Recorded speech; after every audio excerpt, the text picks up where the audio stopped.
Hello everyone, and welcome to The Art of the Deal, in brackets, a JoJo reference, on the Mancini the Amazing channel.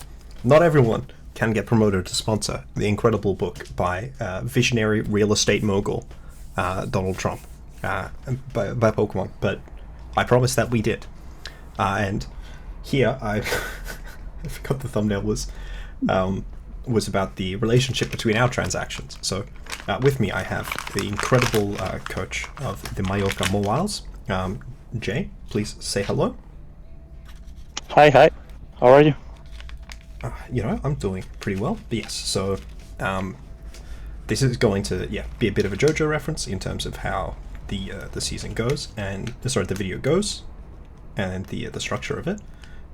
But the other bit is that we're talking about the transactions that you can make with Pokemon throughout a season, and how one can think about transactions, and how one can, or like when one can make a transaction they think will be impactful, and when one can make transactions, or like when one should consider making transactions.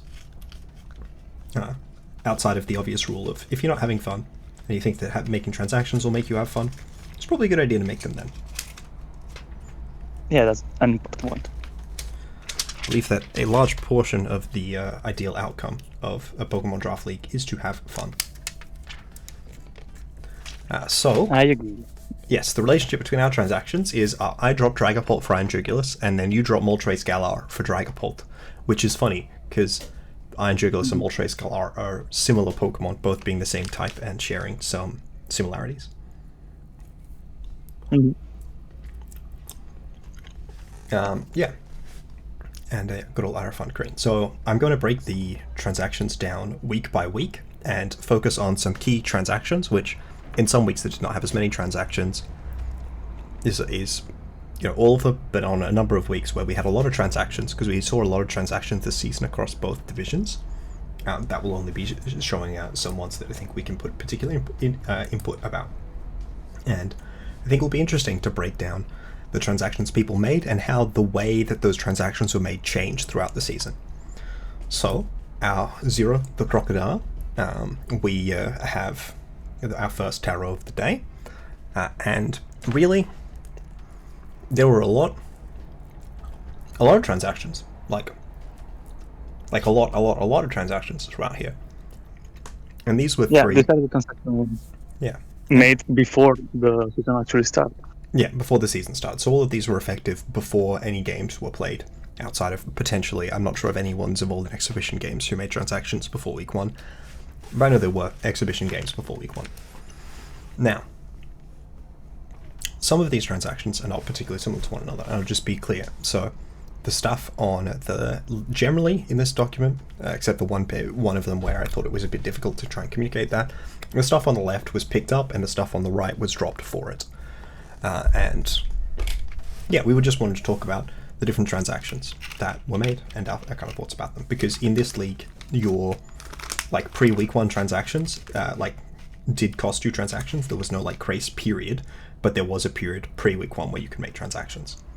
It's just that they cost you from your 4 free agents that season, and that number limit of 4 can definitely limit what transactions and how much you can shake up your team. Yeah, it certainly gives a lot of importance to the draft itself, since you have only that 4 months that you can wiggle with. So yeah, these transactions are really important to get right.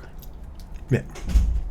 Now, the first one I want to spotlight here is one that I think is interesting. So it's from Hawkeye Ben and the Great British Blastoise, who dropped Slowbro Cantonian for Slowking Cantonian, which I believe both were the same price. Now, Ben is a very fascinating drafter, and I genuinely... Wait, was it Ben? I think it was Ben. Am I wrong? Was it not Ben? Yeah, no, it was Ben, yeah. I don't know why he made this trade. I suppose that in general his team is more physically defensive. He does have a strong Intimidate user, but he does have some good other special walls, so I don't know why this transaction was made. These two Pokemon share very similar move pools. The difference is that Slowking Galar gets like Dragon Tail which I'm not sure if he used this season, and I guess also Chili Reception. Chili Reception, and B doesn't have an Ice type. Yeah. I don't believe he used to. Good. Sorry, your audio's gone bad again. Oh, sorry. Like it sounds like you're, yelling at me from across a hallway. Which is not very clear. Mm-hmm. We did have this issue at the start of the call as well, for those of you watching the video. Yeah. But we resolved it, so hopefully it shouldn't be too hard to fix. Hmm.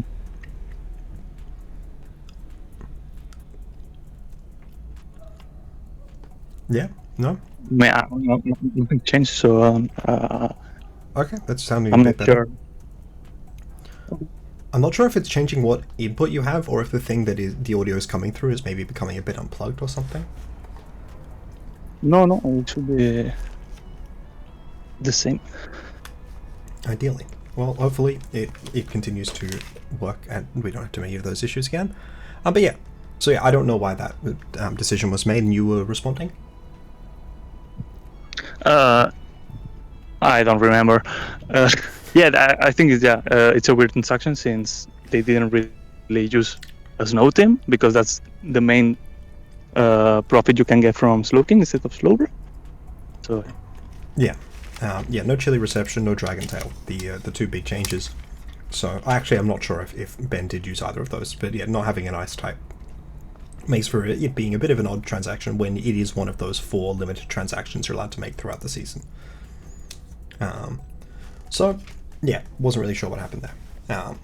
Now we have the Crocodile. The next one, so the next bit of the Crocodile is the Wolfpack Welders under Zero Scale, and she dropped Iron Bundle and Flareon for Torkoal and Dugtrio.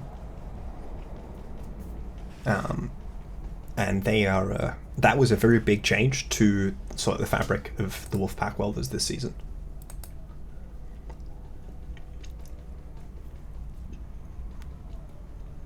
Yeah. yeah, sorry, I'm trying to find the section so I can. Yeah. Yeah, it's an interesting one. They dropped the. I mean, getting Torkoal is like a clear mode for a team. Yeah. They did already have Fluttermane on the team, who has some synergy, debatably some anti-synergy with Iron Bundle, because only one of them can run Booster, but also if you're running Booster Speed, Bundle can just Icy Wind for the Fluttermane. But it gave like the Scoville, which was on the team, and the Jumpluff, which were on the team. I'm actually not sure if they were both on the team at the start, but I think they may have been. The ability to like be Sun Abusers, which was cool, and Fluttermane does benefit from Sun, and you do need a lot of points to get something like Torkoal. Also, I don't believe they had another ground type, so picking up Doug, getting a ground type was helpful. Mm. Yeah, that has proven to be a really impactful month for the points it cost. It just has the pressure of trapping an enemy, and I had a very good. For its value, it's quite impactful. Was it you I used with the Palafin last season? It sure was. Yeah. So yes, Doug can be very good at disrupting certain things. Now, the next one is a trade where one of the transactors drops at something, and then one of the other transactors picked it up. So at the start of the season, this is the first transaction like that happened after the draft was the Jordan and the Virginia Vikavolt dropped dropped Delphox and picked up Moltres. Now Moltres has been a very impactful month throughout the season. Definitely some of the stuff Delphox could do, but access to Tailwind as well as being that a ground check was something which Moltres provided, which they wouldn't have had otherwise with Delphox. Now, you saw that and you were a bit like, that's how curious, and made some very big transactions of your own. Do you want to take us through them? Yeah, I mean, this one has more into it because during the draft, I talked to Jordan about fire types and which one we wanted. And we were both really interested in Delphox, but he got the pick first and got it. So when I saw that he dropped it just after the draft, I said, now it's my chance. So I dropped like 3 of the ones on my team. Yeah. Those being Pikachu, Slowbro, and Crocodile. Yeah. Out of those, I was only really interested in Slowbro. That was the one I wanted to use. Yeah. But it didn't make sense if I was picking Delphos to keep it. You also need to get the points from somewhere. Oh yeah, also. It was a 949, then I just recovered points from dropping Crocodile and Pikachu to get Toxic Rock and Zoro as a 1-pointer. And those were really good transactions for me. Toxic Rock and Delphos came to almost every game, one of the two. So yeah, good transactions, I guess. And Zoro, the greatest transaction of all time. Did it even come once so far this season? I mean, yeah, that didn't really get my juice, but out of the 1-pointer, I guess having the surprise factor maybe in one game, I guess that was the only thing I could. Yeah, that's fair. Get out. Most 1-pointers are not as impactful as some 1-pointers have been this season. I think sort of the other thing that people have looked for in 1-pointers that have had impact is like Trick Room. Also, Meryl is strong because it has huge power, which synergizes really well with Terra. But yeah, I don't. Well, just because every Meryl in the game has made playoffs doesn't mean that Meryl is broken at 1, guys. I swear. Just because it's going to be winning both things this season doesn't mean that it's broken or imbalanced or that it shouldn't have been 1 point. But yeah. Yeah, Meryl. Definitely, I think that your transactions didn't really change your team, like the fundamental structure of your team, but it made a lot of the major parts of your team a lot more consistent.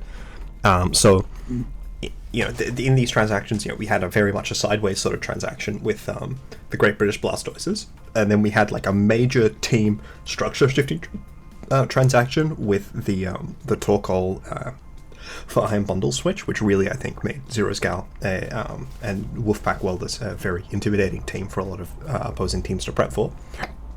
And then with the Delphox to Moltres, Jordan gave himself more opportunities and more things to prep with. That definitely came into some value this season. And then you sort of short up some of your weaker options on your team, like trading Pikachu up to Toxicroak is definitely pretty impactful in terms of having an offensive fake out option. And then Delphox was just cool. So we saw a lot of people making these sorts of changes that are like, yeah, I just kind of want some more stuff in my toolkit, even if that isn't necessarily a massive change in the case of the Slowbro Slowking. But yeah, moving on to week number 1, the High Priestess, also known as the Popess or a bunch of other random tarot things because tarot cards are weird. We saw some very high impact transactions this game. So we saw our first 4-mon for 4-mon transaction, as well as we saw our first 3-mons for 1 transaction in this case. So the absolutely definitely a thing that happened, part of this. The Zoroark, Duot, Slowpoke, Galar, and Diglett being picked up for, I believe that is Slushy's team, the Daunting Dragonite, I believe. Good old DDR. Yep.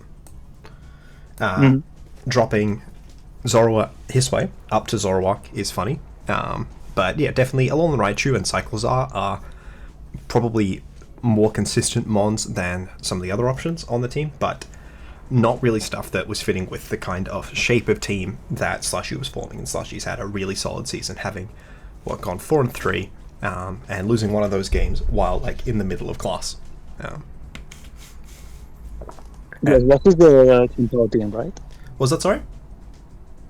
Slushy is the Xianpao team. Yeah. The Qianpao Dragonite, Amoonguss, Arcanine, Zangoose, and there's one other Pokemon, Palafin team. Speaking of Palafin, our 7-0 team here dropped Inteleon, who is not a particularly impactful Pokemon. I mean, it's okay. Inteleon, who is okay. Meditite, who is not good. And Sliggoo, who promised a lot more than it seems to have offered to coaches who have kept it.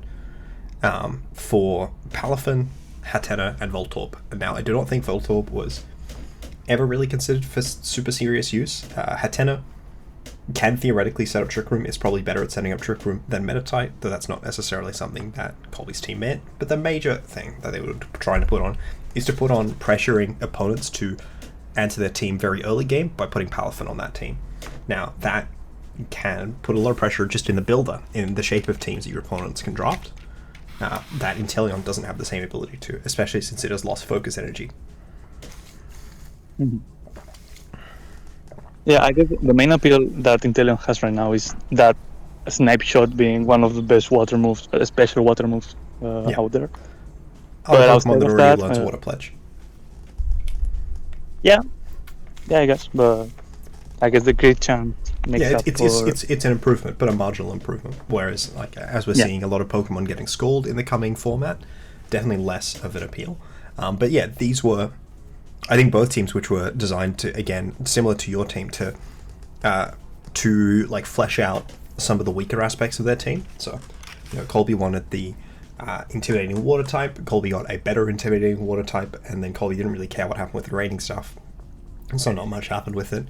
And in a similar extent, Alolan Raichu and Cyclizar, I guess on paper were just not cutting it for Slushy, so we kind of merged them together into one Mon with Zoroark, and then just got some other Pokemon, with Slowpoke Galar definitely being the foremost among them, as it did have like a pretty reasonable, I think 2 showings this season, possibly 3. Mm-hmm. And sometimes that's what you want. Sometimes that's really all you're looking for, is something that can come 2 games. Probably one of the best 2-drops, the 2-pointers. Definitely really a very consistent. Strong 2-pointer. I figured out what I'm doing wrong. That was this one. Yeah, I'm just double checking my stats on that. So Slowpoke Galar came to 2 games, and it hit the field twice, and both the times it died, and both of those games it won. So, not a bad Pokemon. Yeah, getting a strong 2-point in such a top-heavy team, I think it's really good. It just makes it that much deeper without really costing any points. For sure. And Duat and Diglett didn't do anything, but they still theoretically can. I think neither of them are awful, though I don't think Duat's particularly good. Diglett definitely can annoy some specific team constructions, which makes a lot of sense because his team does benefit from their opponents not being able to switch. But yeah, definitely I think the main focus there was putting Cyclizar and Raichu in a team that's meant to be top-heavy into a much top-heavier individual piece, and also just not really having that much value in Fake Out, which I do think was the correct read for his team this season. Is the Fake Out just was not that helpful for his team, outside of maybe pressuring someone to run a Covert Cloak rather than a different defensive item. So yeah, the High Priestess. So we saw a lot of people who just had a little bit of experience with their team and had like a serious prep build with their team, and they were like, okay, don't really like this about my team, so I'm going to change that around a bit, and this is what we saw. Certainly a very like all of the free agencies from Slushy, but Slushy had a very top-heavy team, which was consisted of 5 Pokemon that Slushy was very experienced with and worked very well. Now we move on to the Empress, the second one, and we see a few big team changes. So all big-ticket Pokemon getting changed. I think this is where a lot of coaches who had a few games and were really feeling what the weaknesses and flaws of their teams were, got the chance to change that around for some of their stronger options.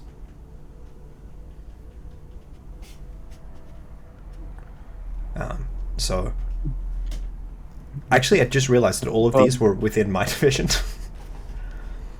I don't think all the transactions were, I just think the other transactions weren't super big. Like we saw Persian to Electric. It's not like the biggest sort of thing. But oh yeah, and the good old Palian pancakes. Yes, but very big change from my team. Very big change from Tay's team, and very big change from Rich Weave's team.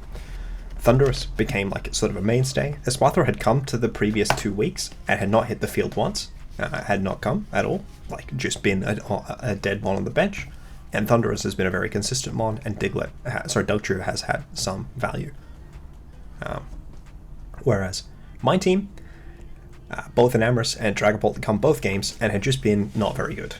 So I picked up Mimikyu and Iron Jugulis, but the main thing I was looking for as part of that was trying to get a good Intimidate, so I picked up Taurus for that, and I think Taurus wound up being, not as impactful as the other two, but wound up being very good the game that I brought it, and Mimikyu and Iron Jugulis wound up really pulling this team together in ways that Dragapult and Enamorus weren't.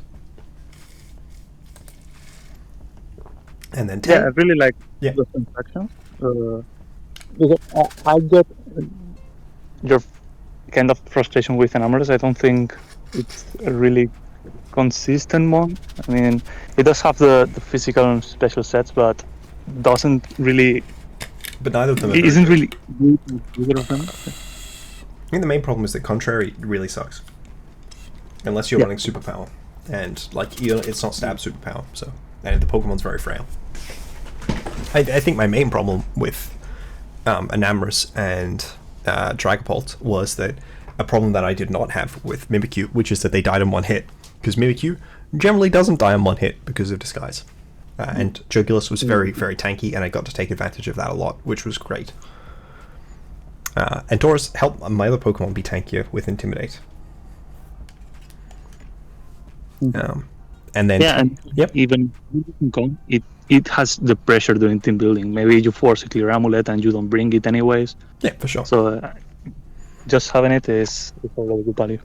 For sure. I mean, I definitely think Taurus is also just really fun. I love having Pokemon that are like a fast null type with Double Edge, or a very slow one in Trick Room that you just get to like kind of whack something with. So that was great fun. And then Tay did some absolutely giga huge transactions, dropping Dragonite, Sandy Shocks, and Chestnut. And Dragonite's still like remarkably high on the kill leader list, Tay's one, for a Pokemon that got dropped after week 2. But Landorus definitely wound up in function, being a big improvement on Sandy Shocks. The Sansear Storm spread move was just really impactful for Tay's team, and like it was able to stop so many. It was able to clean up teams super consistently, as well as being able to put out pressure on turn 1. Iron Hands is the best Pokemon in the format. It is just dumb. I don't know what you're supposed to do. It can just do everything, and everything it does is good. We haven't necessarily seen all of it from Tay, all of the stuff from Tay, but we've seen a lot of really solid sets. Like we've seen, body press sets, we've seen physical sets, we've seen like Assault Vest, we've seen Swords Dance, we've seen really just a lot of different sets from Iron Hands, and it's been very, very strong. And Spewers, it can be crazy that Iron Hands went undrafted until week 2. I mean, it was very expensive, and I understand why people may have wanted fancier new toys, but those fancy new toys weren't as good as the good one. When prepping and when drafting, I'm usually talking with Ryan and Tuxmax and Jacer, and we were already going, do we get the freaking Iron Hands that's still free? And never did. I was strongly considering it as well myself. And the funny thing is the Chestnut, along with the Samurai, which thing were both mons that were like taken for sniped from me in the draft. So it's definitely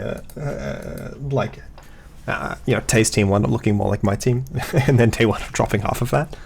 Obviously I had Decidueye, who was very similar to Chestnut in a number of ways.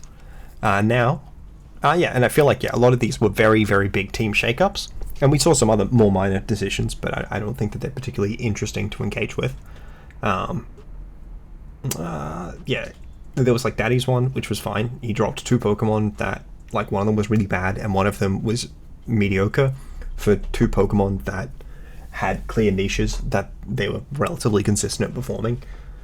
So that was a pretty decent set of transactions, but not super interesting to talk about.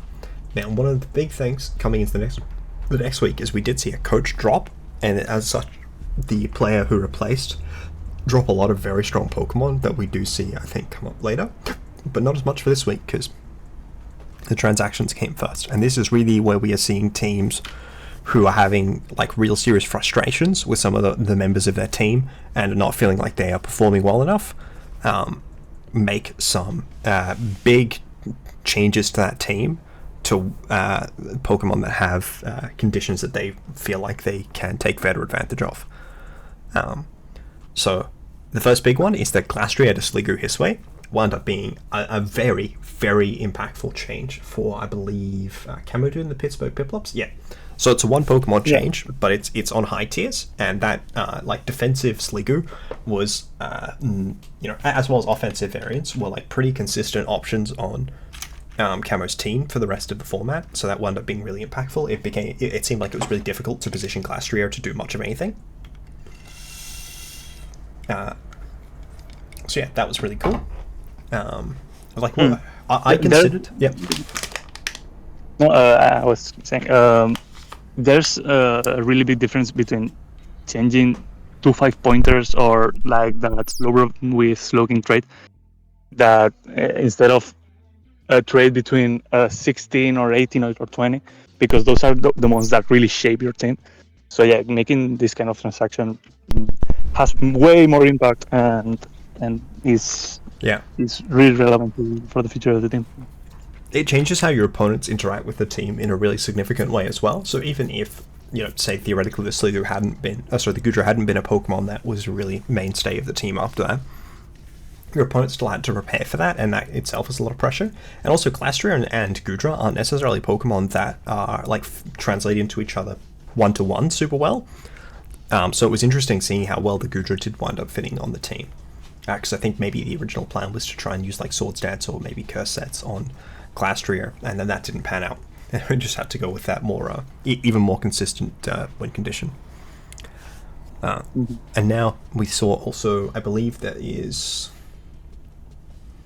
Purple Rain, Damascus Driftlums, massive team change, picking up the Sandy Shocks from last week, but dropping a lot of really considered decent mons. None of them are, I think, top tier, but definitely Pokemon that your opponent has to factor in when making decisions and has to have some kind of check for when they are planning for some top tiers, and then some lower tier Pokemon which are really maybe matchup specific and really niche. So Toedscool, Raichu, Bravian, Hisuian, and Passimian, all Pokemon that are decently offensive, that have some key form of utility. So in the case of Braviary, it's Tailwind. In the case of Passimian, it's Defiant to ward off Intimidate. Toedscool has both Rage Powder and Trick Room, as well as theoretically Spore. And then Fake Out and Nuzzle from Raichu are all very, very big and can really swing games. And then replacing that with Zapdos Galar, which is a major killy fast Pokemon that maintains that Defiant and also compresses that slot with the Tailwind as well. So sort of the Braviary and Passimian sort of merge into that Zapdos. And then picking up Sandy Shocks, combining again that Raichu and that Toedscool offensively, which is where I think a lot of the value from the previous two options were missing. And then just getting Flapple, who itself is a rare Pokemon to use, but when you're using it, it's for its major, like really, really high damage dealing options, as well as it has gravity support there from the Sandy Shocks. And then Tinkertuff, who is not a Pokemon, but does theoretically have Fake Out if a matchup really calls for it. Yeah, I agree. Also, really interesting seeing a coach commit their 4 transactions so early in the season that locks your team for the coming. We did see that in week 1 as well. Yeah. But much also, more high level trades. Yeah, and what we're saying about taking 2 roles from different months and fusing them into one, it's also really interesting, because I think to have a decent draft, you need to like fulfill roles. That's like the basic of a draft. Of course, you can go, when you are really good at drafting, you can go in a different direction. But for a basic good draft, you just fulfill roles, and if you can get mons which have role compression that does a lot of and importantly, good role compression and valuable role compression, because I think that there are like the reason that Zapdos Galar is good is because he compresses those 2 roles into a Pokemon that's also just better than either of the 2 Pokemon beforehand. And there are probably some matchups where you would be happy to have 5 Pokemon on the team and Zapdos Galar over 6 Pokemon on a team, and then Braviary and Passimian. Yeah, exactly. And also, like, they completely skirt aside some of the roles, which can be valuable, because they felt that their construction of their team ultimately didn't really value them. I think Rage Powder being a very strong example of this. Rage Powder did not really wind up being particularly interesting for what the Damascus Triplims team centered around, which is a lot of Pokemon who kind of sit on the field and click damaging moves consistently. You know, the Roaring Moon certainly is a Pokemon that seems like it could take good advantage of that support, but often it's still getting picked up off by spread moves because of its, I think its special defense is relatively low, or is it the physical defense? One of them is relatively low. And it really just kind of wants to put out damage itself from that turn 1. So Toadscruel didn't really fit with what the team's game plan was, and then Raichu was, not honestly going to come to many more games than Tinkertoff. Certainly, if you have a team that's particularly weak to electric, it can come. But you know what else is really good into teams that are weak to electric types? Mm-hmm. That's Sandy Shocks. Yeah. For sure. So kind of compressing a lot of what the team wanted out of these Pokemon into some options that were able to do it more, and then some other options who were able to do it fine. Because I think Tinkertuff does also have Mold Breaker. So, in a league where Broxfish is in your division, and I think Farigiraf wasn't, but you may run into it in playoffs or what have you, having that Mold Breaker can be nice. And then, certainly the other big transactions, dropping Rotom, Palisand, and Slaking for Florges, Girafarig, and Clodsire. Clodsire is like a really consistent mon. Its top level of what it can do when it's at its absolute best is not super high, but it is really good at doing something when it's on the field. It has access to Unaware and Water Absorb, which are both good abilities. It has 20 base speed. It's got a lot of bulk, and it's got decent physical attack with access to Stomping Tantrum and Gunk Shot and Poison Jab. And it can just do pretty reasonable damage and slow down a lot of opposing Trick Room. Girafarig, I don't know what it does. It doesn't, it has Trick Room. That's all I really know. Yeah. I guess Subsequent you can put to sleep with by Spore, Sleep Powder, or something like that. For sure. And then Florges is a very specially defensive, very offensively strong fairy type with access to Moonblast and a random collection of other moves that it has. It's just decent. I think it's interesting dropping a lot of Pokemon that would come across to me as maybe being better, but the season certainly worked out for Ben with the Florges especially. The Florges was a very, very impactful part of Ben's team.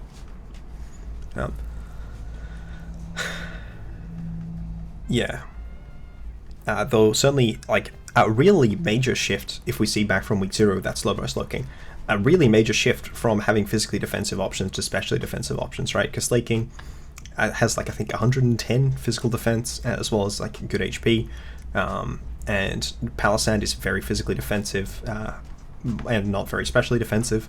And we see Florges getting picked up, we see Clodsire getting picked up, we see Slowking getting picked up, and I have no idea if Girafarig is more specially defensive than physically defensive, but I wouldn't be surprised if it was. A real shift towards special defense. I think maybe as they were coming more to rely on the physical defense generated by Taurus's Intimidate. Yeah, certainly he picked up 2 of the greatest special awards in Florges and Clodsire. Mm-hmm. So, and not exactly a slouch in Slowking. Yeah, of course. And a real shift away from the sort of tempo game plan with that high risk stuff that Slaking and I think Rotom can play in, and Palisand definitely can play into with some offensive sets. Some really big transactions for these teams. So using up the last of the transactions for the Great British Blastoise, using up all the transactions for the Damascus Driftblims, and certainly using up a very big, impactful transaction from there. Now we move into Irophant Green. I found out that Irophant, I found this out earlier this year, a lot earlier this year, that Irophant is just the fancy word for Pope. Hierophant Green is the Pope, which is something. And we saw some pretty high-level transactions this scene. Not a lot of transactions, but both of these sets of transactions were pretty big for their teams.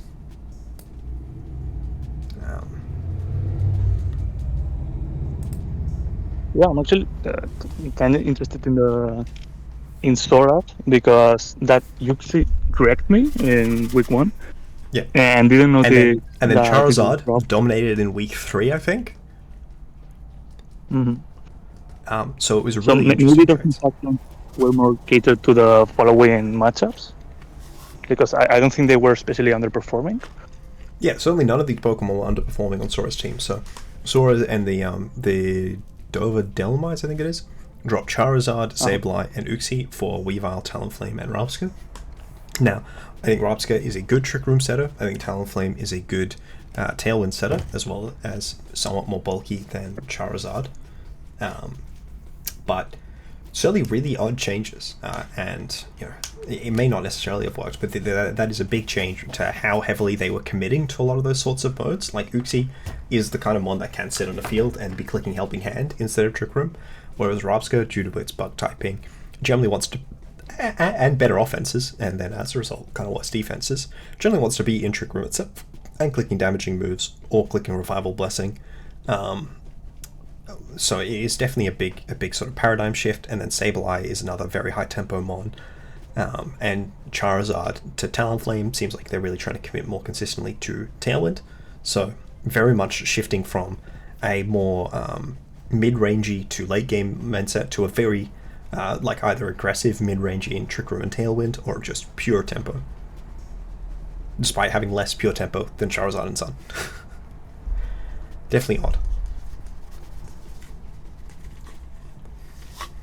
Yeah, but also the Summon was dropped altogether by dropping also Sableye. Yeah. So yeah, if you're dropping Sableye, you might as well also get rid of the Charizard. Yeah, I mean certainly if you're trading up to Talonflame, that makes some sense. And our other big transactions, and ones which I did have to think a lot about. So both of these were teams which were having a bit rough seasons at the time, and were trying to like come forward into some better games in the last 3. I think that both of them were having to win. No, I think Sora had to win 2 of the last games, and the Regilabs and Heaven had to win all 3. So dropping Jigglypuff and Alomola, just not Pokemon that they were using, and Arcanine, a Pokemon they weren't using super much, for Luxray, which is another Intimidate option, Scovillain, which they had a Alolan Muck and kind of wanted to like do maybe Moody shenanigans with, and then Quagsire, who is just a stronger water type than Alomola, was definitely a shift to the team, but not one that affected most of the relevant Pokemon. And like, I think honestly it was kind of a weak transaction. I think Arcanine was a lot better than their other 3 Pokemon. When I put some respect into Luxray or Scovillain in prep, I then didn't need to worry about them at all because they're not particularly strong. And Arcanine is very, very good. Does have Mukalola in the roster, or is the Scovillain going solo? Yeah, they did have Muckalola already. Yeah, so that's another dimension within the scam strat. Yeah, and like it can be fun, and I think that to some extent this is also just like a hey, we want to try different things with the rest of our season sort of transaction. So not too much shade on them, but yeah, I definitely think that these 2 sets of transactions proved to be fairly weak transactions.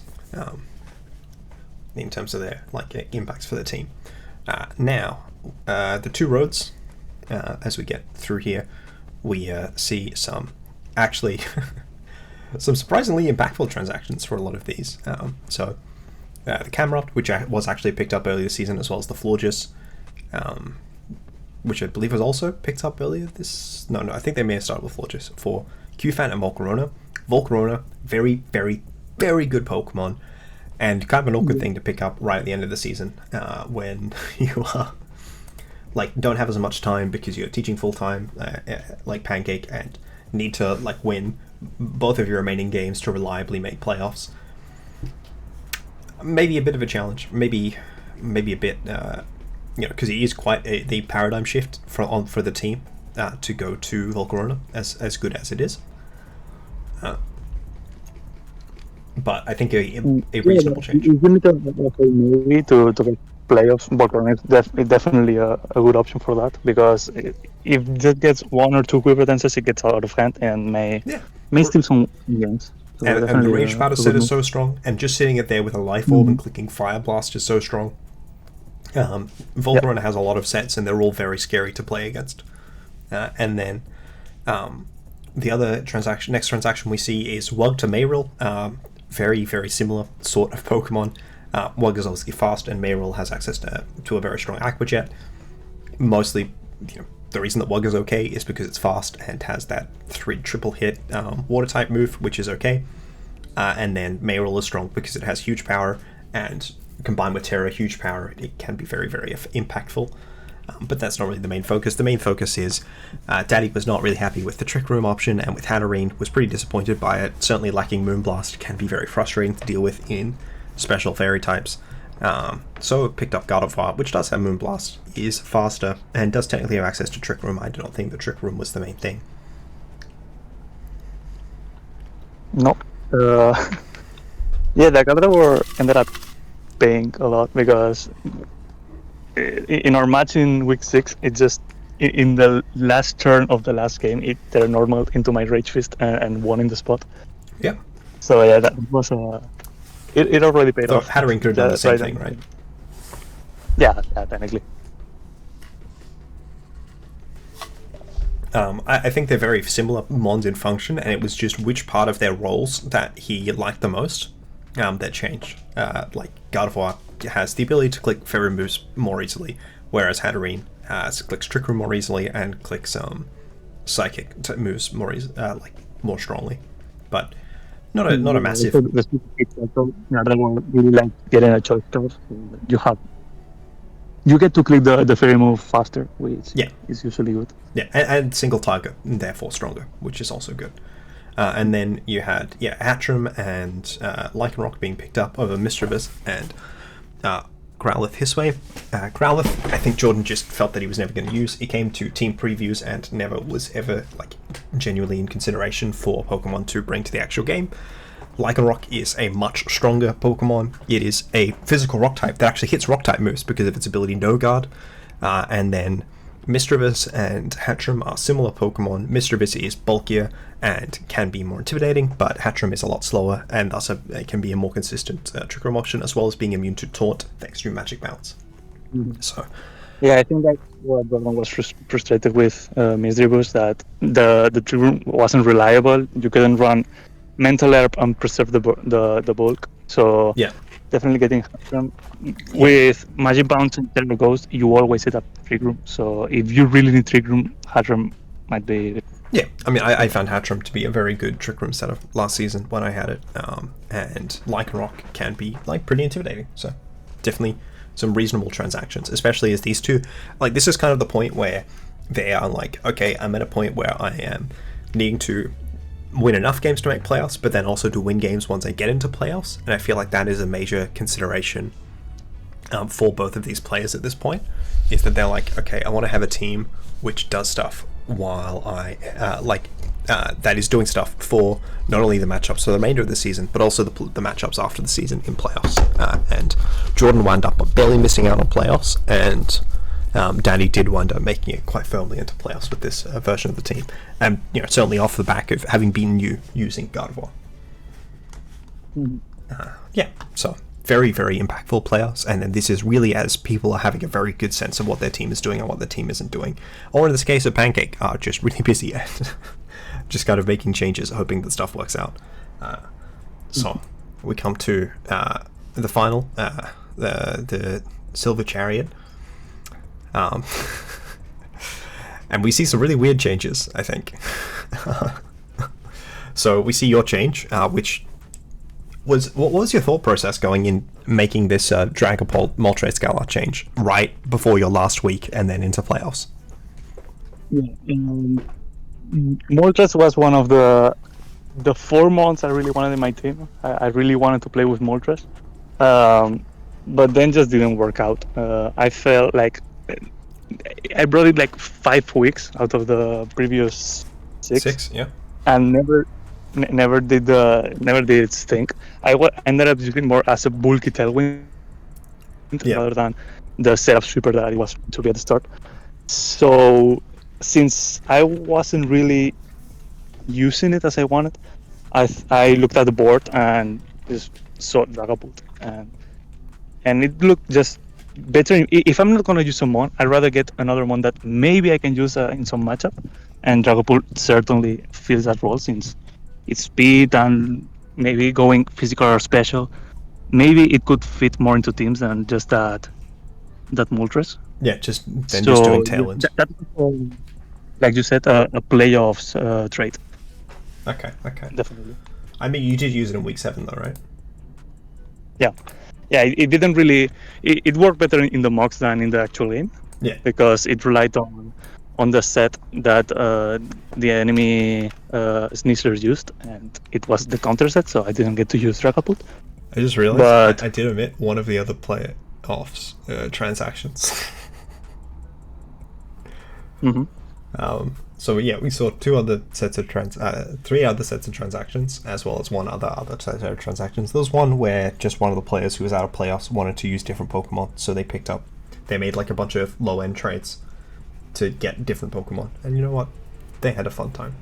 But yeah, Cryogonal and Lurantis replacing Mudbray and Soulspark is really interesting, because Mudbray is on some teams in specific situations very okay, and Soulspark is never good. I find like random physical grass types to be so consistently disappointing, and I don't believe Soulspark has access to Double Edge, which means it isn't functional as a normal type either. But Lurantis can be funny.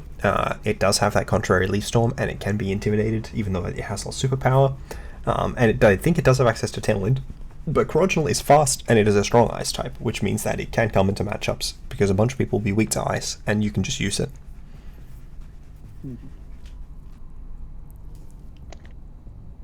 And that team doesn't have an anger point user, right? I can't remember right now.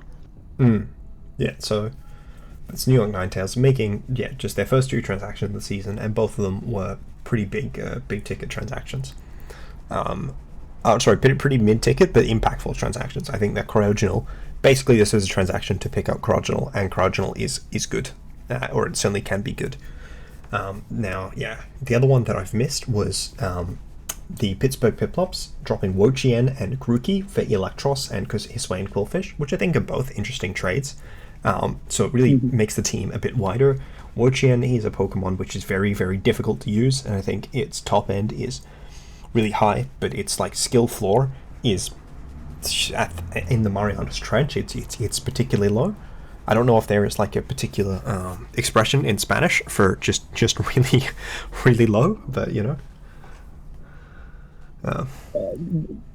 Yeah, for sure there's one I can think of it right now. It would make sense. But yeah, Eel, very interesting mon, very, very high skill top as well, probably lower than Wo-Chien's, but you can do a lot of stuff with Eel, and it's really fun to use. Grookey, without Grassy Glide, less intimidating, but still like an okay mon, and I think it had done some stuff this season. Hisuian Quillfish, reliable Intimidate user, kind of more replacing the Wo-Chien. And bulky Eviolite user may as well be okay. And then this other one on the dock, Chestnut and Dunsparce dropping for Florges and Blissey on the Apex Alolan Marowaks. I don't understand this change at all. I think that Florges is maybe marginally better than the other two, and I think Blissey is terrible. But I probably would have not made that transaction, so I'd be very interested to see what happens, just because I think Chestnut's pretty good. Yeah, I mean, there are only 3 tones in playoffs. But yeah, the Blissey is kind of weird. I think there may be some team compositions in which Blissey can be alright because it has that heal pulse, healing water. It's like a bulky support, but I don't know if that's the team for that. Yeah, I also just don't know if that's super consistent. But yeah, Blissey is a Pokemon. I tried using it recently. It wasn't very good. Hashtag check out Pokemon A to Z. But yeah. So those are the transactions. Definitely, I think all of these transactions highlighted here are made for playoffs. Most of these teams were pretty well positioned to make playoffs, and some of them took advantage of the transactions they made to secure themselves their playoff spot. But I certainly think those decisions were made with playoffs specifically in mind.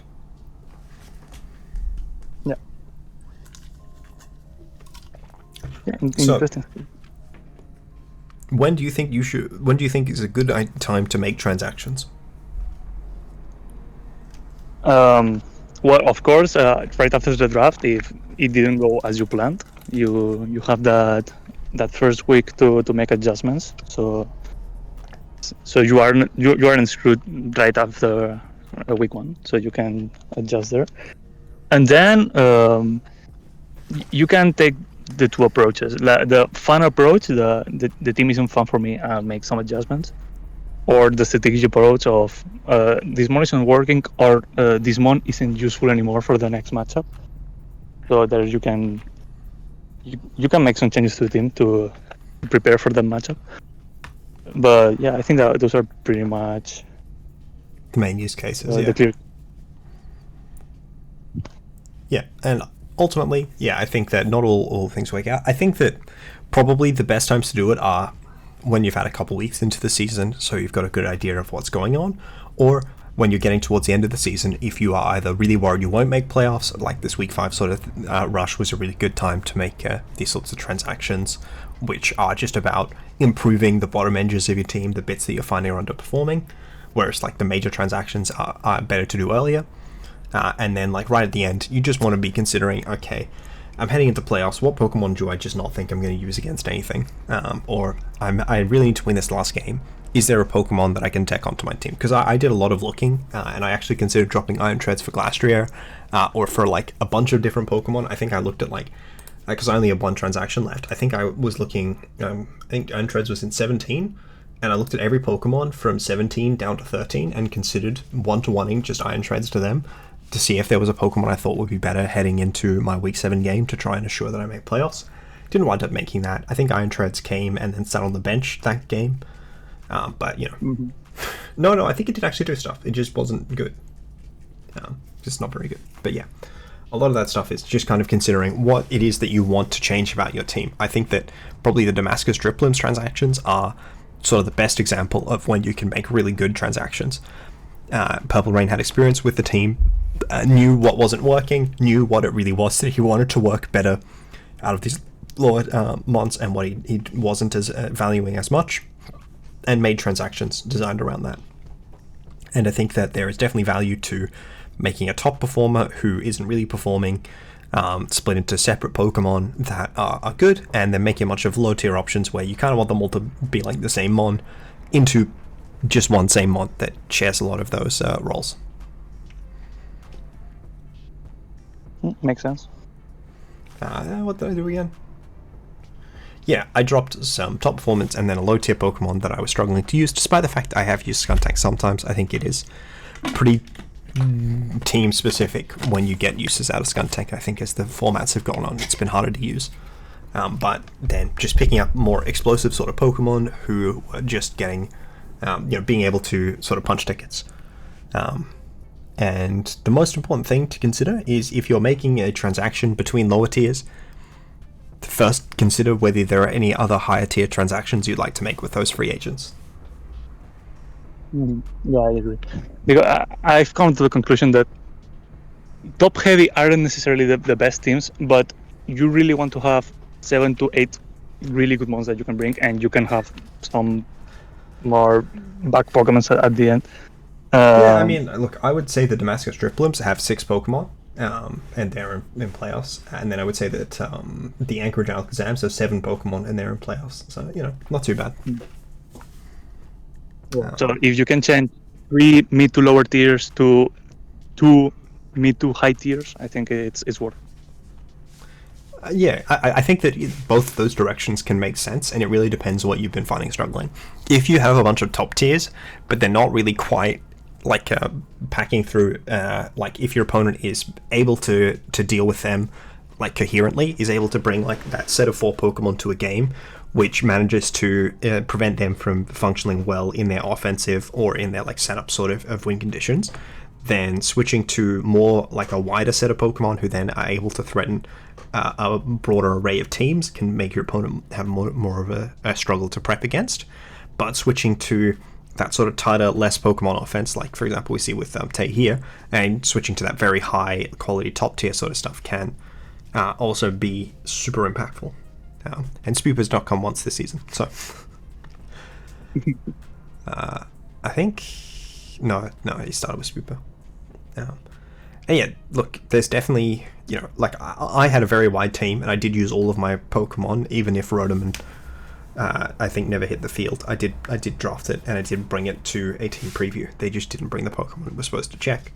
All that stuff is fine. Having a wide team is fine, but if you're finding that your team is struggling because it is too wide and it doesn't have those consolidated threats, consolidating, compressing them into one role can be good. And if you're finding that your team is in top heavy, is too constricted, is too narrow, and your opponents are able to consistently check it, or you're concerned that your upcoming games, your opponents may be able to check it, then those are great times to make transactions. And then around like after week 4, where you've got like that sort of 3 games left, and then this changes depending on how long a season is, but that's really the time where you're gonna be like, okay, do I think I'm going to make playoffs with my current version of the team? And if not, now is probably the most important time to make those transactions. And yeah, it definitely was really interesting seeing how the trends of trades changed throughout the season. Also, way more transactions than last season. Even during the draft, there were many trades among players. Yeah, there were a few of those last season, like of trades among players during the draft. But this season, like the on-season trades, like the pre-week 1 trades. Okay, let's just count. How many trades happened? How many free agents happened in total last season? 37 free agents happened last season. Now, this season, I am still scrolling. Would you believe that I am still scrolling? 80 free agents happened. That's more than twice as many as last season, on top of having a new coach replace and having some coach trades as well, which we didn't really go into because it's difficult to discuss them in real ways.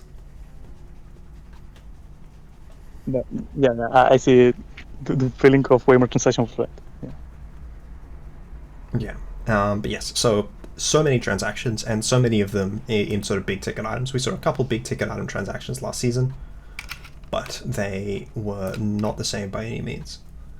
And yeah, I have so much thanks for Jade hopping on. It's been really fun talking with you, with one of the other coaches, as well as with the coach who obviously picked up my Dragapult and showed that you had the art of the deal. Thank you for hopping on. Thanks. And thank you everyone for watching. Sunset Yellow Overdrive. Goodbye. That's not the stop crawl button, that's the hang up button.